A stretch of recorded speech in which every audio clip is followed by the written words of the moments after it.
Hello, I'm Robin Gibson, and this is the Harvard House Money Morsel.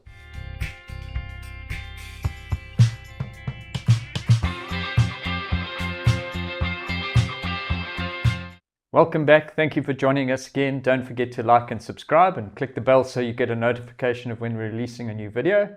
I'm sitting on this very chilly morning with Michael Porter. Morning, hey, Michael. Robin. The teeth are chattering. Yeah, definitely. It's definitely the coldest morning we've had so far this year. But Michael, talking about cold, I think sometimes for clients, it's very easy to look in and go, gee, these guys should have sold this share a long time ago or bought this share.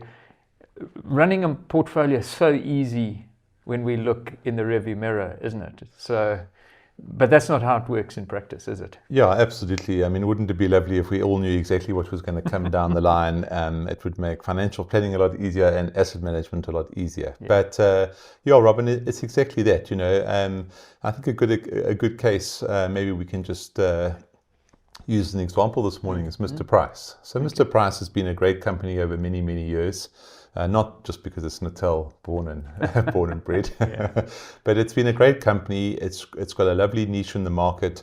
It's always had a very conservative management team and a conservative financial policy, for want of a better word. And they've always had cash on the balance sheet, very defensive, very strategic. And then that really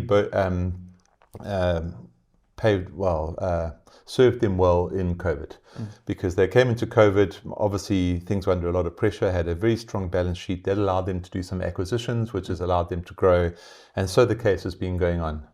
And and it's also just attractively positioned, at the low end of the market where there's a little bit more disposable income or where there's not as much price pressure. So it's been a great business for many, many years. And then, as most people will probably know, in December last year, they announced this acquisition of a sort of similar type chain in Germany and in Poland. And the market just hated it. And there's understandable reasons why the market hated it, because most South African retailers that have gone overseas haven't made a success of it. So, I mean, those that ventured into Australia, Pick n Pay, Woolworths, Foschini, have found the going tough. Foschini and Truworths have ventured into the UK market. It's tough.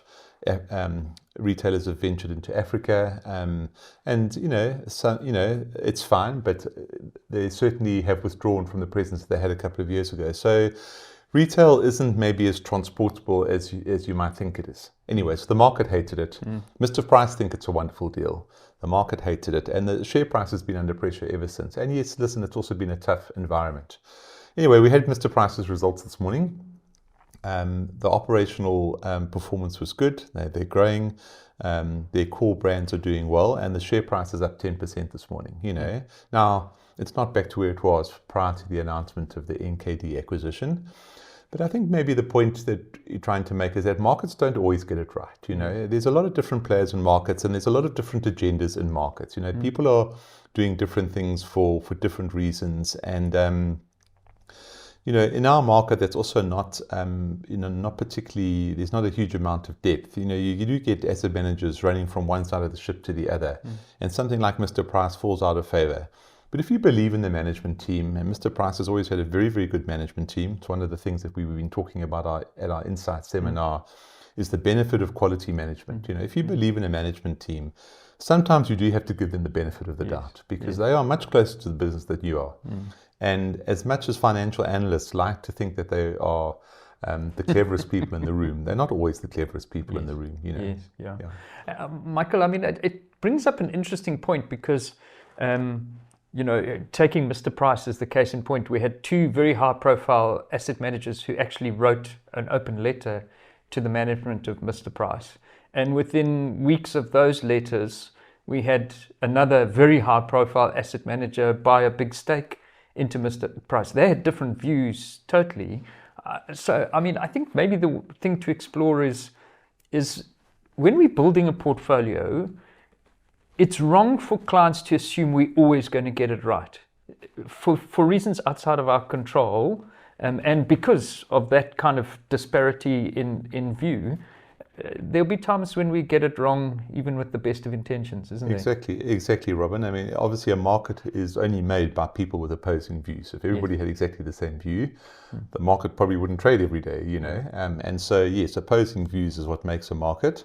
And you're quite right, Robin. There are lots of different views on any one company, and you might be looking at it from a different point of view. You might be having a slightly different perspective.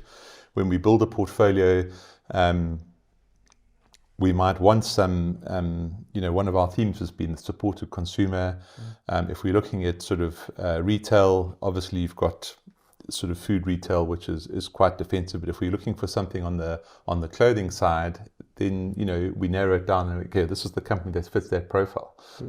But, in a portfolio, Robin, for a portfolio to be successful, I would say your win to loss ratio needs to be sort of 65%, 35%, and you're going to make plenty of money out of that. But of course, there are going to be times when things don't go our way, or where companies disappoint, or they go through a trough that we didn't anticipate or we didn't see coming. Sometimes, again, Robin, as well, I think one of the challenges with private client portfolio management is also, do we want to sell out of something on a 6-month view and then buy it back in? So if we like a company but they're having a short-term hiccup and we feel it's a short-term hiccup, if we sell out of something, we'll never buy it back because that money will have been allocated to something else, or the client suddenly sees there's a bit of cash in his portfolio and takes it. New car. That's very that's absolutely forbidden.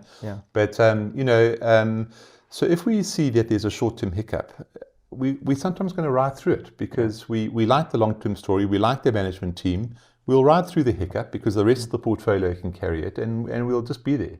But, we don't want to sit and trade on portfolios. You generate the CGT or not, but you're also just generating unnecessary costs. And you actually, if you're in good quality companies, sometimes you just have to sort of stick it out, and companies don't always do over the 3 or 6 months what you expect them to do. But if you choose correctly, over 3 to 5 years, they should do what you expect them to do.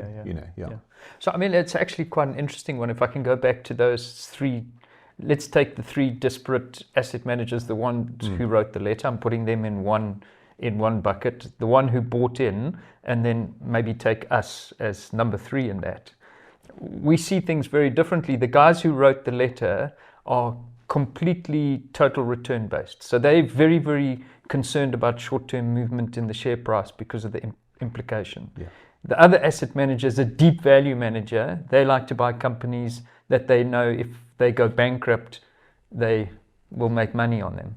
And we're concerned about the dividend. It's 3 totally different views on the same company. Isn't it? You're evaluating it against different sets of criteria. And in Mr. Price's results, earnings and the dividend were up 2%, which doesn't sound particularly exciting.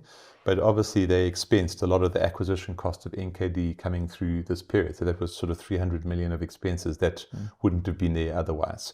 And if you adjust for that, then the core operating performance was up 8%. Now 8% in the environment that we're in is excellent. I mean, Foschini's guiding down 30 to 40%. Truworths is guiding negatively.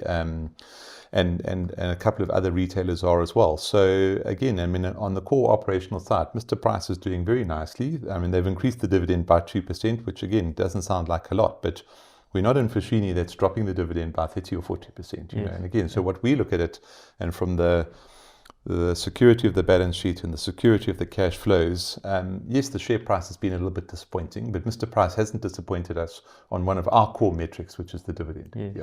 Awesome. Well, Michael, it's been good to chat about that. Thanks for coming in on this cold morning. Thank you for joining us.